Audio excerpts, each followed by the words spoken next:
कशा आहात मग सगळे? तर आज लवकर आले म्हणून लवकर व्हिडिओ बनवते. कामावरूनच लवकर आले कारण की रोशनची तब्येत कालपासून ठीक नाही. मला फोन केला त्यांनी, मम्मी तू काम सोडून घरी येऊ शकते का, मला लय ताप आला आहे. तर मग मी अर्ध्यातूनच आली, दुपारी 2लाच घरी आले हाफ डे टाकून. म्हटलं जाऊ दे आता, ही तब्येत ठीक नाही. आणि मग मी संध्याकाळी मला उशीर झाला तर ह्यो कवर पण दवाखान्यात एकटा जायचा नाही, औषध आणायचं नाही म्हणून मी लवकर आले. त्याला औषध आणलं, दिलं त्याला. जरा बसलाय शांत, पण बसायचं नाही घरामध्ये, शांत बसणार नाही. काय ना काय करीत राहीन, नाही तर मित्रांना बोलवून मित्रांबरोबर जाईन बाहेर. असा स्वभाव आहे माझ्या रोशनचा. तर दादा, हा आज व्हिडिओ बनवायचा मुद्दा म्हणजे शेवटपर्यंत व्हिडिओ आहे का. अगर तुम्ही जर नाजूक परिस्थितीचा सामना केला असेल ना तर नक्की हा व्हिडिओ आवडेल तुम्हाला. आणि तुम्हाला माहिती आहे की माझे व्हिडिओ कसे असतात, कोणाबद्दल असतात, कोणाबद्दल नसतात, हे तुम्हाला पक्का माहिती आहे. मी कोणाचे म्हणजे 12-पंचायती करत बसत नाही. जे मला आठवतं, जे माझ्या भूतकाळात घडलेलं तशाबद्दलच माझे व्हिडिओ असतात, हे तुम्हाला पण माहिती आहे. म्हणून तसाच हा व्हिडिओ आहे. दादा, एक काळ असा होता ना की कोणाच्या दारात उभी राहिले ना जेवायसाठी, मागायचं नाही, दारात जाऊन उभं राहायचं त्यांच्या जेवणाच्या वेळात. उभी राहिले ना, काही घरातून मला शब्द असे यायचे की ताई तू ना जेवायच्या टायमाला नको येत जाऊ, जेवल्याच्या नंतर येत जा. तरी पण मनाला समाधान वाटायचं. ते मला बोलवलं आहे त्यांनी, पण त्यांची जेवणाची वाट बघत बसलं पाहिजे आपण. विलाज नव्हता ना, त्यांच्या जेवणाची वाट बघत बसायची. ते जेवूच तर, आणि ते जेवले की मग आवाज द्यायचे. उभा पण कुठं राहायचं, दारात उभं नाही राहायचं, बाहेर उभं राहायचं, वट्ट्याच्या बाहेर उभं राहायचं. मग ते आवाज देणार, मग राहिलेलं शिळपाकं ते देणार, बोलावणार. परिस्थिती खूप वाईट असते हो. ज्याने नाजूक परिस्थिती काढली ना त्यालाच ते कळतं. आणि मला काही लोक म्हणतात तुमच्या अंगावरती साड्या नीट नसतात, तुम्हाला व्हिडिओ बनवा व्यवस्थित नसतात, त्याच साड्यावरती व्हिडिओ बनवता तुम्ही, का तुमच्याकडे साड्या नाहीत का. एक ड्रेस 6-6 महिने वापरायचे, 12-12 महिने एकच ड्रेस असायचा अंगावर, एकच. तोच खराब झाला की तोच धुवायचा, नदीला जायचं, धुवायचा, नांगात घालायचा. एका ड्रेसवरती दिवस काढायचे कधी कधी. तो पण नवीन घेतलेला नसायचा, दुसऱ्याने दिलेला असायचा. दुसऱ्याने कपडे दिलेले ते कपडे वापरायचे. अशी माझी परिस्थिती होती. आणि तुम्ही मला म्हणता की तुला घमंड आहे, तू एकदम फुगीरपणात वागते, तसलं काय नाही. घमंड कशावर करणार, पैशाच्या जोरावर तर नाही करू शकत, आणि आपल्याकडे आहे पण नाही. आपली नाजूक परिस्थिती, अजून आपली परिस्थिती तशीच आहे. पण एवढंच आहे की माझे मुलं, माझा नवरा आता माझ्या पाठीशी आहे, साथ द्यायला. पहिलं कोणी नव्हतं, पहिलं मला सपोर्ट करायला कोणी नव्हतं. आता मुलं येतं, माझा नवरा आहे, माझं कुटुंब आहे. आता मला कसली भीती वाटत नाही ना, कसली लाज वाटत नाही. आणि काही जणांचं म्हणणं असं येतं की तुम्हाला असं हे सांगताना तुम्हाला काय अपमानित वाटत नाही का. कधीच नाही.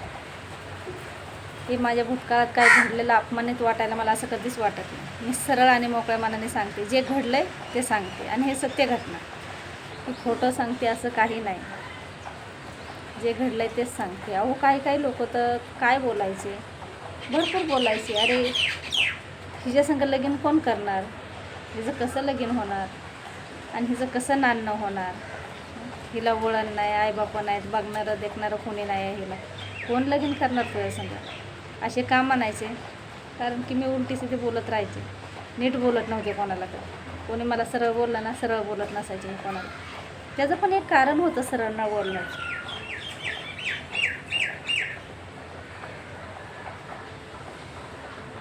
कारण होतं त्याचं. कारण की पहिल्यापासून मी कधी फॅमिलीत राहिले नाही. एक फॅमिलीत राहिल्याच्या नंतर काय बोलायचं, कसं बोलायचं, वळण कसं असतं हे मला माहीत नव्हतं. एकटीनेच राहायचं, एकटीनेच खायचं, बिंदास कोणी काय बोललं की उलटं उत्तर द्यायचं. त्याच्यामुळे लोक मला बोलायचे की हिचा कोण सांभाळ करणार आहे, ही काय नांदणार आहे, पण कोण लग्न करणार हिच्याबरोबर, ही एवढी आगाऊ आहे. पण असं नाही झालं. लग्न माझं वयातच झालं. 15 वर्षाचे होते ना तेव्हाच लग्न झालं. मुलं झाले मला, नवरा पण मला चांगला भेटला. आज 20-25 वर्ष झालं माझं लग्न झालेलं. अजून नवऱ्याच्या दाराचा उंबरठा नाही ओलांडला. लय चांगलं झालं माझं. परिस्थिती नाजूक आहे, खुश आहे मी माझ्या घरामध्ये. झोपडी का असाना, पण त्या झोपडीत कवायना खुश आहे ना, लय खुश आहे. 2 मुलं आहेत, एक छोटासा परिवार आहे. कसली अपेक्षा नाही. ती माझ्याकडं धन संपतच पाहिजे, माझ्याकडे नाही ती वस्तू पाहिजेत, ह्याची कसलीच अपेक्षा नाही. कष्ट करायचं आणि कष्टानेच खायचं, आपल्या कष्टानेच खायचं आपण. मी फक्त कष्टाची अपेक्षा करते. आणि जे मला बोलायचे ना, हिचं नाणं व्हायचं नाही, ही राहायची नाही, आज आपण तसं बोलू नाही लोकांच्या लेकीबाईबद्दल. पण कधी कधी विषय असा होतो ना, जे आपण खड्डा खणतो ना, कदाचित आपल्यालाच त्या खड्ड्यामध्ये उडी मारायला लागते. ज्याला कोणी नाही त्याला जर बोललं ना, मनाला किती टोचतं हे तुम्हाला काय नाही सांगू शकत तुम्हाला. अशी तोंडावर बोलायची मला. आणि तीच परिस्थिती आज त्यांच्या लेकीबाळीबद्दल. म्हणजे असं बोलू नाही आपण, ते कसं असते तर करणीचे फळं असते. आपण जे पेरतो ना तेच उगवलं जातं. त्याच्यासाठी आपण आपल्या पैशाच्या जोरावर किंवा आपल्या भाईगिरीच्या जोरावर दुसऱ्याला कधी असं हिणवून बोलू नाही. कधी जे त्याच्या जीवनाचा प्रश्न आहे, बरोबर ना.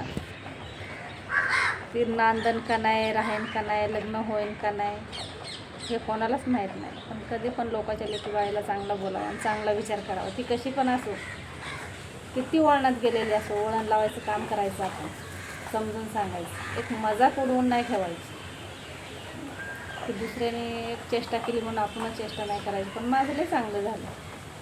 पैशाची लोभी कधी नव्हते मी, पैशाच्या मागे कधी पळले नाही, अजून पण नाही. मी पळते कष्टाच्या मागे आणि खऱ्याच्या मागे.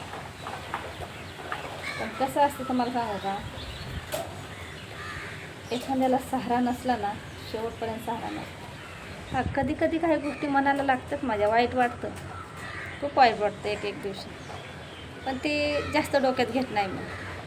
पण एक एक वेळेस ना हे कोणी बोललेले शब्द आहेत ना ते आठवतात.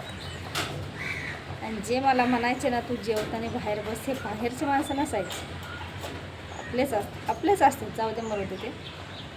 पण पडत्या काळात त्यांनीसुद्धा मला साथ दिलेली, खरंच खूप साथ दिलेले. बाहेर बसून का व्हायना, पण पोटाला पोटभर द्यायचे ते विसरले नाही.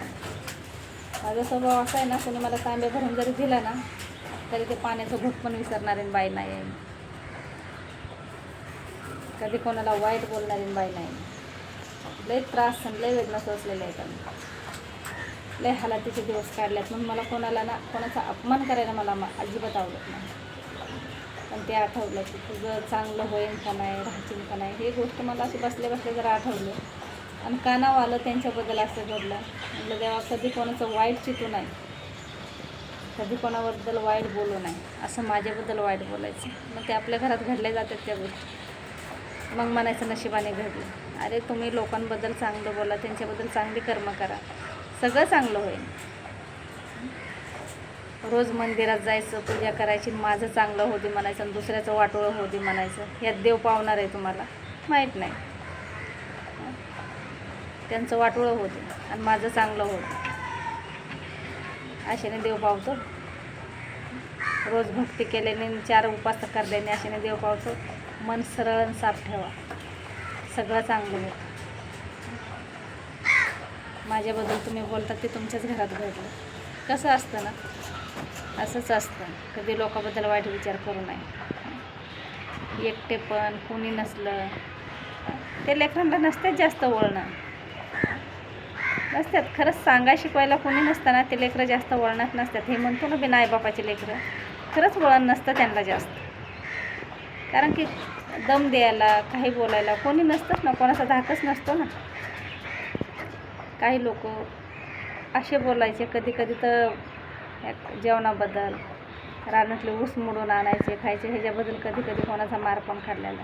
पण ते दिवस विसरून गेले आता, अक्षरशः ते दिवस विसरले. आता चांगले दिवस आल्याच्या नंतर ते दिवस विसरत नाही आहेत, पण ते मनात जास्त घेत नाही. त्रास होतो मनात घेतल्यावर. पण कसं असतं दादा, कधी आपण ना आपल्याकडे जर असेल, एखाद्याला खरंच मदत करायची असेल तर अंतःकरणापासून मदत करायची, अंतःकरणापासून द्यायचं. कोणाला 2 घास घालायचे म्हणलं ना तर मनापासून त्याला ते 2 घास घालायचे. मनात नसेल ना तर जवळ उभा नाही करायचं, पुढचा रस्ता दाखवायचा. आणि मनात असेल ना तर ताटाला ताट देऊन बसा तुम्ही. काही लोकांचा स्वभाव असा नाही. हा त्रास मी किती काढलेला आहे पोटाच्या आगीचा. तुम्हाला सांगू, ज्या टायमाला घरात काही नसतं ना त्या टायमाला पोटात लय आग पडते. त्या टायमाला देणारं कोणी नसतं आणि जवळ ये म्हणणारं कोणी नसतं. असं असतं. पण कोणाला चार घास तुम्ही टोपल्यातले दिलेलं कोणाला अर्धी भाकर तुमच्या घरातलं कमी होत नाही. मन मोकळ्यापणाने दिलं तर कमी नाही होणार, वाढच जाणार. खूप लोक असे बोलायचे मला की नांदणार नाही असं तसं. ते शब्द आठवतात ना मला आता. ती व्यक्ती जर का समोर आली ना तशी बोलणारी की माझ्या लगेच मनात येते ते शब्द. आज बघा माझं किती चांगलं आहे, एकदम खुश आहे मी, लय चांगलं आहे माझं. आणि मला माझी मुलं माझा नवरा व्हिडिओ बनवायला मला सपोर्ट करतात. ती काही म्हणत नाहीत, दुखवत नाहीत मला ती कधी. मी जसं म्हणेन तसं कधीच दुखवत नाही. म्हणून माझी परिस्थिती आता पण नाजूक आहे. मी त्या परिस्थितीला कधी मोजत नाही. फक्त कष्ट किती नाजूक परिस्थिती असून दे, रस्त्यावर करा ना ना, पण नवऱ्यालाही चांगलं आहे आपला. नवऱ्याने कधी दुखावलं नाही, नवरा कधी वाईट बोलला नाही आपल्याला. आपण का भांडण करायचं घरात, कशासाठी भांडण करायचं? जे आहे ते बरं आहे, मानून घ्यायचं जे आहे. आणि खरंच माझं लई चांगलं आहे. मी अजून 10 वेळा तुम्हाला सांगते, लई चांगलं आहे. आणि जी माझ्याबद्दल वाईट बोलत होते ना त्यांचं कंडिक्शन थोडं बेकार झालं. तेच म्हणते ना, जशी करणे तशी भरणे असते. आपल्या पापाचे घरं ना भरतात कधी ना कधी. तसं बोलू नाही वाईट आपण, काही गोष्टी काय होतात मनाला लागतात, लय मनाला लागतात काही गोष्टी. तर खरंच हा व्हिडिओ तुम्हाला आवडला ना शेवटपर्यंत ऐका. आणि तुम्हाला माहिती आहे आपले व्हिडिओ असेच असतात, माझ्याबद्दलच व्हिडिओ असतात. मी दुसऱ्यांबद्दल व्हिडिओ बनवत नाही. सरळ आणि साधे सोप्या भाषेमध्ये. लोकांबद्दल व्हिडिओ बनवायला आवडत नाही. पण खरंच मला हा व्हिडिओ तुम्हाला आवडला ना कमेंटमध्ये सांगा तुम्ही. काही चुकीचं बोलले का मी कोणाला, खरंच कमेंटमध्ये सांगा.